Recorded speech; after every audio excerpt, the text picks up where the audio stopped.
and chat with you guys. What was I talking about in today's video? Eruptions from my stove because I'm cooking my first eyeshadow look with it, as well as chatting. What was I talking about in today's video? Hi guys, and welcome to today's video where I'm playing with a new palette in my collection. It's not a new palette though, it's pretty old, and I am just so excited to finally have it and to do my first eyeshadow look with it. I'm priming my eyes to start with using the Glamlight Icing Primer. This is the shade Buttercream, and I swear this is like the loaves and fishes of eye primers. I bought 2 primers from Glamlight ages ago, 2 years ago, maybe more, and I use them every single time I do my eyeshadow. I don't have any other eye primers, and yet I have not finished them up. They haven't died yet.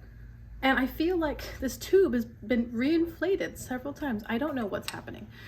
It's divine intervention as far as never ever using up my eye primer. It's crazy. I don't know how it's happening. And granted, I don't use a lot, but I've been using these like 4 times a week for the last couple of years. Do your eye primers last that long? Am I just not using enough, perhaps? I mean, it seems sufficient. You might hear a timer from my oven go because I'm currently baking cookies, but today I want to play with a palette that is brand new to my collection. Again, like all of the last ones that I've been featuring for the past 2 weeks, it has been given to me by a subscriber, and I'm completely touched and blown away by everybody's generosity. This is a palette which I've been pining after, longing for since its release a couple of years ago. I thought it was just quintessential and perfect for its theme. I was never able to get it new, and then I could never find it for my price range, if at all, on the secondhand apps. And this is the Hudson Valley palette from Nomad Cosmetics. I'm so excited to have this beautiful palette because I just think it's perfect for what it is. Perfect. I'm very excited to play with it, and many thanks to my subscriber who saw one of my videos recently where I was talking about palettes I didn't think I'd ever have, or brands I didn't think I'd ever get to try, and Hudson Valley was one of the specific palettes I mentioned, and she messaged me on Instagram. She's like, Rachel, I have the Hudson Valley palette, and if you want it, it's yours. So now it's mine, and I'm so excited. I don't know what I want to do today. I kind of think I want to play in these tones because as beautiful as the rest of the palette is, these are the ones that stand out in my mind as being really unique undertones, like gray-based neutrals. It's interesting, and I want to play with those today, I think. I'm not sure about the shimmers. There were only 3 shimmers here, which is fine. I like a shimmer or a matte heavy palette, and I think that these 3 shimmers are a perfect complement to the rest of what's offered here. So I don't know, let's just go. Let's dive in. Rather uncharacteristically, I actually want to follow the gradient in this, just hit my nose. Follow the gradient in this final column. So starting with the shade Ghost Tour, I'm gonna lay this through my whole crease and gently blend it up towards my brow. Do you guys have this palette? Tell me, because this is not new. This is not a new palette on the market. This is not a springtime, or what month are we in? I'm filming in February, so this will probably go up February into March. This is not an early part of the year palette, but I couldn't hold off any longer because I'm just so stoked to have it. I think it's lovely.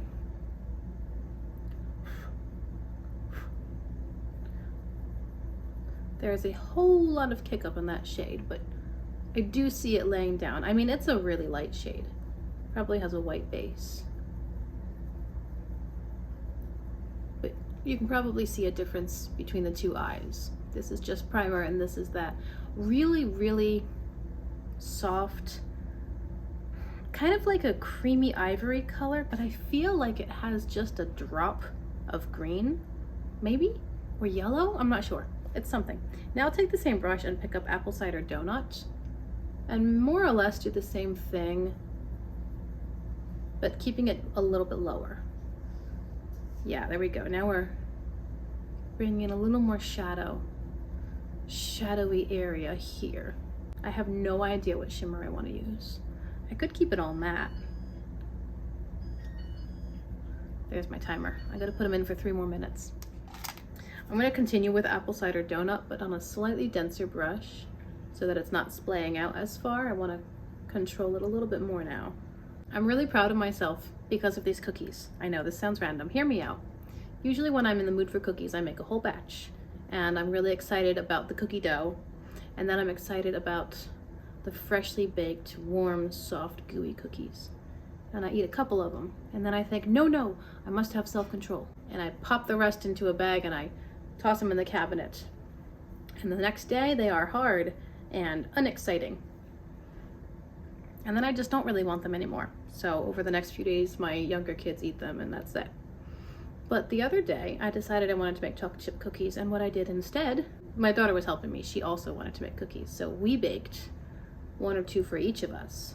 And the rest, I took a melon ball scooper or an ice cream scoop and I created individual cookies and I froze them like that. So we got to enjoy freshly baked, soft, gooey, warm cookies, but just a serving. And then the rest are waiting in the freezer for the next time that we're in the mood for cookies. And we'll just take out just a serving. Now into farm to table. And I'm just really pleased with this. I'm thinking, why did it take me 37 years to figure that out? You can buy cookie dough that's in individual servings and in the frozen section, you just cook what you need, right? I feel like never again will I bake a whole batch of cookies unless I have the express need of a whole batch of cookies. Because this way I can always have a fresh, gooey, soft, yummy cookie. And I never have stale cookies in my cabinet. Plus, whenever I feel like having cookie dough instead of a cookie, that's available too. Okay, so that's the 3 colors in the far column. I didn't do anything with a lot of finesse. I just sort of laid them down slowly, a little bit lower with the next shade and then a little bit lower yet with the final shade. I think it's fine. It's quite neutral. Now I'm gonna go check on those. I don't even know why I got up. My almost 13-year-old daughter is over there. She can handle the cookies. Okay, so what I'm seeing right now, I had some fallout on my face. I wiped off. There's a lot of kick up in these mats so far. It's not a big deal. I'm seeing a little bit of patchiness right here, and I'm sure that you can catch that on camera. There's like a starker line here, and then a bit of a lighter space, and then the blending. It could be maybe I didn't spread my primer as much as I should have, which happens now and then. I'm busy chatting. It could be that maybe I was squinting or laughing or something when I was doing that specific spot. I'm gonna take a tighter blending brush and go into the darkest of those mats, farm to table, and see what I can do to, yeah, no problem. Just fill that in a little bit. Also, as I get older, my hood is coming down more and my crease is deepening. So legitimately, usually on this side, but sometimes over here, I just miss a little section of skin that's kind of been hidden. So I take a smaller brush and I go right into that spot. There we go. Now, as far as shimmers go, there are, of course, 3 options. I'm kind of leaning towards this one because of my gold jewelry. This one would be pretty too. Let's do those 2. So the yellow is Leaf Peeping, and it's the lighter of the 2, so I'll put that starting at the inner corner. There, that's Leaf Peeping, and now we've got this orangey tone called Foliage Trail. Now this is not Nomad's newest formulation. The shimmers are not as sparkly, but they are pretty. It's just on the whole, it's a little bit more of a muted palette. I mean, even within the mattes that I've played with, it's a little bit more muted. Getting a bit more Foliage Trail. This would be a nice palette to pair. If you loved the foundation, but you wanted to amp it up a little bit, you could pair it with some really striking indie shimmers, and you'd have a beautiful building block, and then you could, dress it up a little more. Now let's go back into my matte brush. No product, just tapping the shimmer into the matte. I'm going to do my lower lash line with this very small brush. I'm going to start in the shade Cider House because it's kind of a matte match to the shimmer that I laid down. I'll put it on my full inner corner too. It's actually basically the same color as that goldy shimmer. So the whole inner space, the inner half at least, will be this beautiful, warm, sunshiny orange kind of color. And then I'll go back into Farm to Table, which is the one that I was having a tiny bit of trouble with, potentially, out here. Unconfirmed, just I do want to get this cider house and drag it over a little towards this outer half as well, so that I kind of get the tones mixing together. I love that cider house shade. That's so pretty. And you know what? It seems like Nomad, because I'm also thinking of their Monteverde Cloud Forest palette. It seems like Nomad does yellow mattes exceptionally well. I recently tried their Fuji 5 Lakes, and there are 3 yellow mattes in that palette, which are kind of like this one in different shades, but they are phenomenal. So good. Really pigmented, really opaque. They're really pretty, and this tone is beautiful. I like that. I think that is nice. There's definitely not as much shine to these shimmers as what we're expecting nowadays. But again, this palette is a couple years old, so it wasn't released nowadays. It is really pretty though anyway. And if I wanted to amp it up a little bit, I have plenty of options.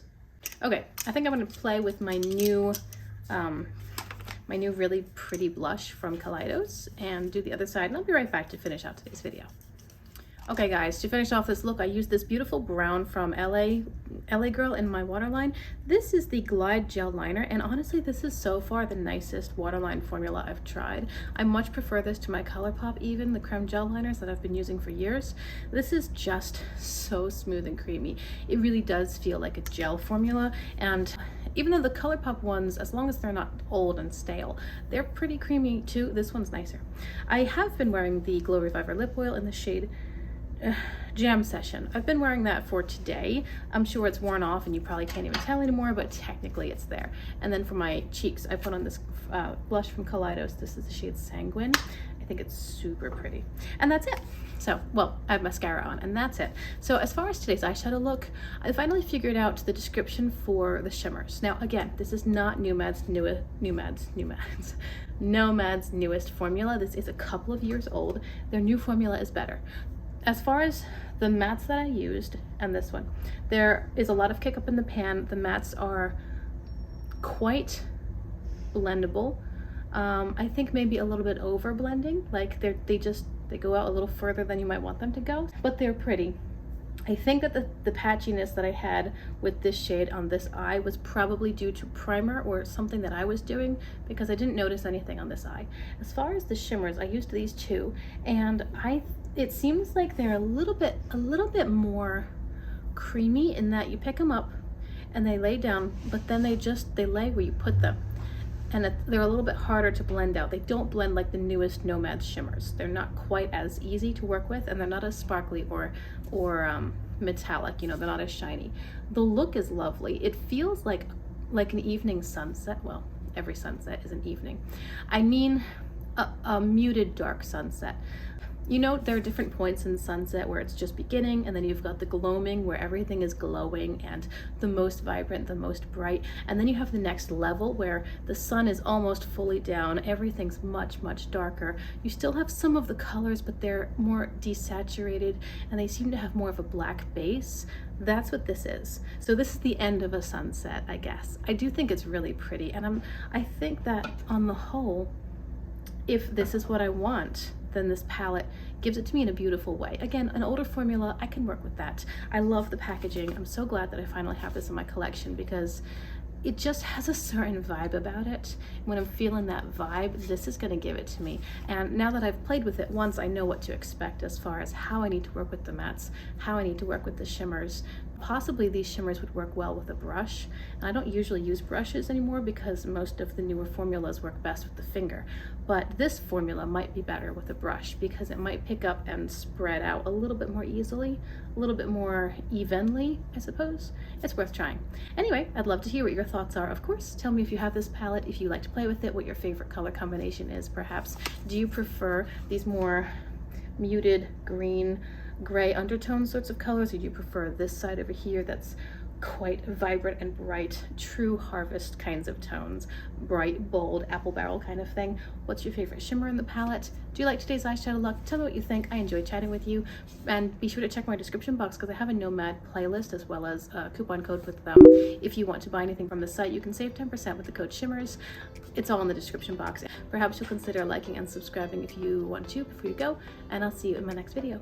Bye.